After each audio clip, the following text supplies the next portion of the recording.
Welcome to the deep dive. Today we're going, well, pretty deep into a concept from reflective humanism that's quite advanced. Structural plausibility. That's Tsusuteki Gainensei in Japanese. And our goal here really is to shift how you think about evaluating ideas. We're not asking the usual question, is this idea true? No. Instead, we're looking at its structure. Is its internal design, stable? Can it repeat itself? Can it interact sustainably? It's about observing thought as structure. Right, and that's a fundamental change. For you, the listener, understanding this means seeing how actual verifiable knowledge can come just from looking at the structure itself. If you get a handle on structural plausibility, let's call it SP, it gives you this foundational tool for design. Doesn't matter if it's AI ethics, company structures, even education. Okay, let's try and unpack that, starting with the basics. If SP isn't about, traditional logic, A leads to B leads to C, what kind of coherence is it actually measuring? It's measuring the consistency of the thought's form. Its shape, you could say, completely separate from what it's actually about, its content. The source material uses a specific phrase, the coherence between generation and observation. Coherence between generation and observation.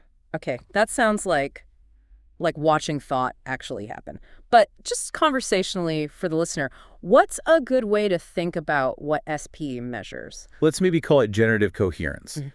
Traditional philosophy might look at an idea like analyzing the bricks of a house. Are they good quality? Historically sound, SP is different. It assesses the structural integrity of the whole framework, the theoretical structure itself. Like a scaffold. Exactly, like a living scaffold. Yeah. Does it hold up under pressure? Yeah. Does it show homology? Which means, can you reproduce that same shape, that structure, in a totally different situation without it just falling apart? And is it open? Can it take in new information but still keep its basic stability? That makes sense. So it's measuring resilience, really, not truth value. If an idea has this structural plausibility, it means it can kind of sustain itself, keep updating itself. But, okay, I have to push a little here. That sounds straightforward for things like, I don't know, engineering or math. But part 2 in our notes goes into the really messy human stuff. Does this structural view really mean that things we don't normally think of as structures like ethics or emotion can also be seen and maybe even designed structurally? Oh, absolutely. And this is where reflective humanism gets, well, pretty radical in how it redefines ethics.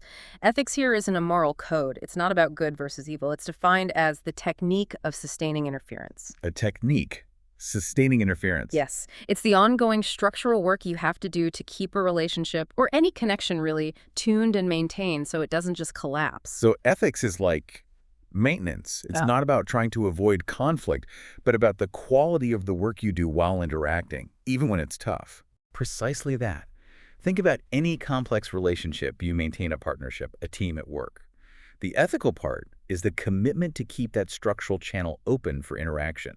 Even if the interaction itself is difficult, if you stop doing that structural work, well, the relationship breaks down. And then you can't observe anything anymore. And emotion fits right into this. Emotion is defined as the point where you're sensitive to that interference. It's the signal, the feedback, telling you whether the structural integrity is holding up or if it's maybe starting to fray. Right, okay. To make this less abstract, we need the tools. The sources mention 3 big ones for sustaining this interference: love, gratitude, and spiral. Now, those are huge words. How do they function as structures within SP? They're basically the 3 essential states, or maybe modes, that a structure needs to persist. So first, love.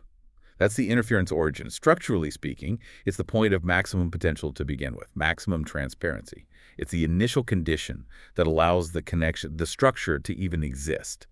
It's not necessarily a feeling in the everyday sense. It's more like the structural agreement that this interaction needs to happen. So love is like the power source, the thing that allows the structure to regenerate and keep going, a sort of commitment to its existence? You could put it that way, yes. Then you have gratitude. That functions as the interference vector. If love is the starting point, gratitude is the ethical force, the direction that lets the relationship continue over time. It's accepting the previous generation, the fact that the connection happened, which allows the structure to move forward recursively. It's kind of the structural opposite of resentment, which just stops the cycle cold. And finally, there's the spiral.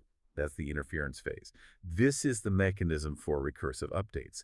Each time the structure interacts, it generates a slightly new meaning, an updated state.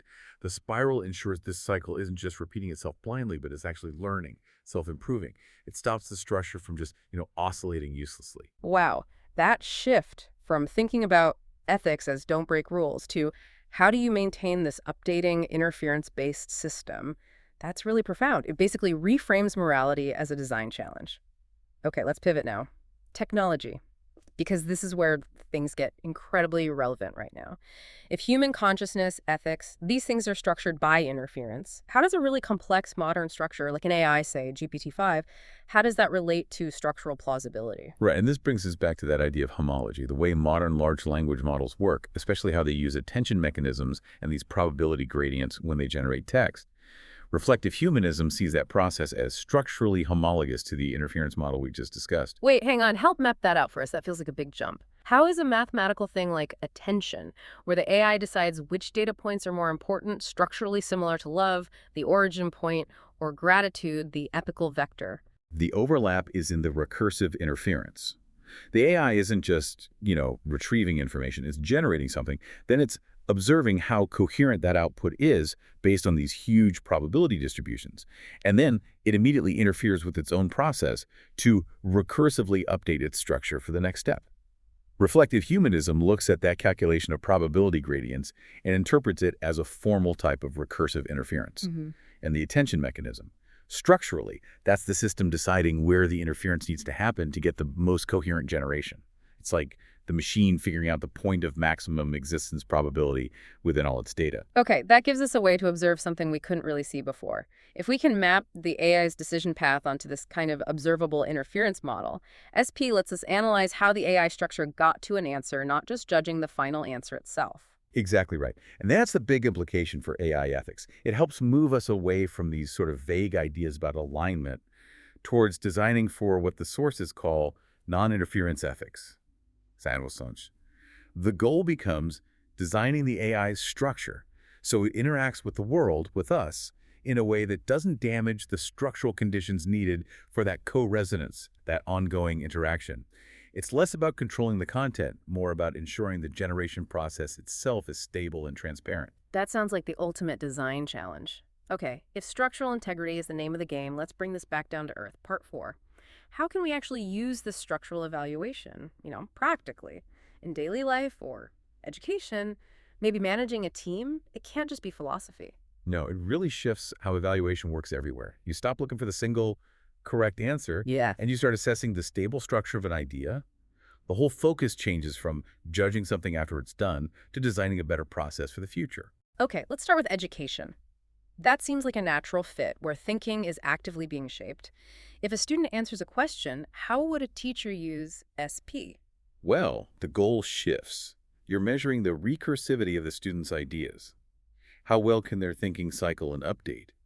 And how transparent is their process of observation? The educator wouldn't just see an answer to grade. They'd see the student's response as a kind of structure map.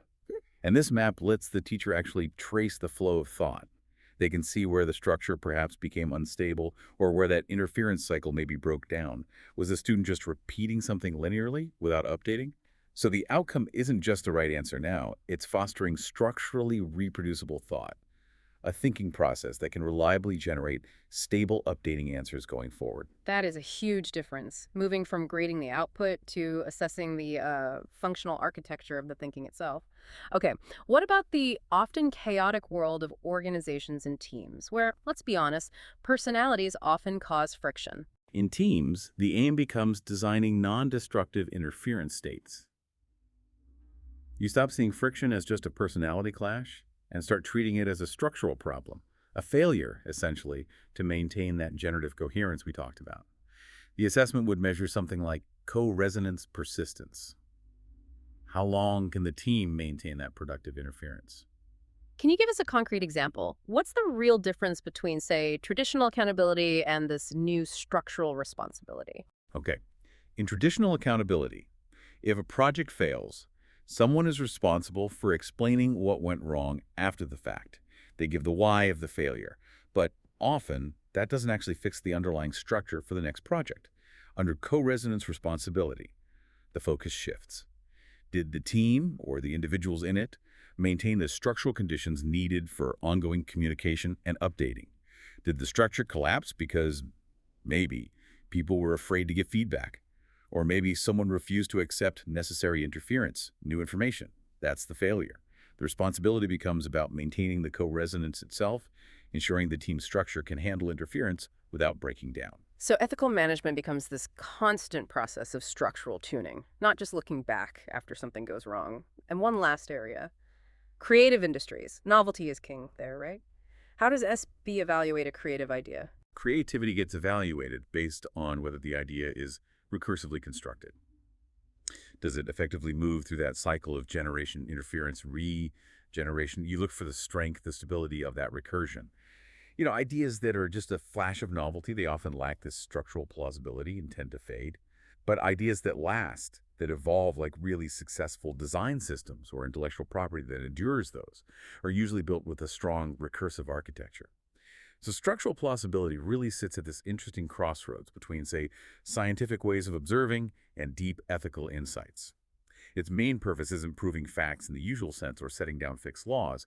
It's about providing a verifiable way to measure the sustainability of relation across all kinds of complex systems. So to kind of wrap this up, the core idea is that thought isn't just some abstract thing happening in our heads. Thought is the transparency of a structure. And ethics. Ethics is just the breadth, the ongoing technique that keeps that transparency, allows that structure to continue. It implies we need to listen to that quiet background, the environment where stable thought actually emerges. And if this whole framework suggests that we humans are fundamentally observers, tuners of interference, managing that ethical vector, gratitude, and that origin point love, then it leaves us with a really big question. If ideas and even ethics are best evaluated by their resonance, by their recursive structure, what kind of updating structure should we consciously choose to maintain and pass forward? Are we as humans maybe just the necessary organic interference that allows this constant updating across everything? Maybe think about the recursive structures you engage with every day. Do they truly have that generative coherence?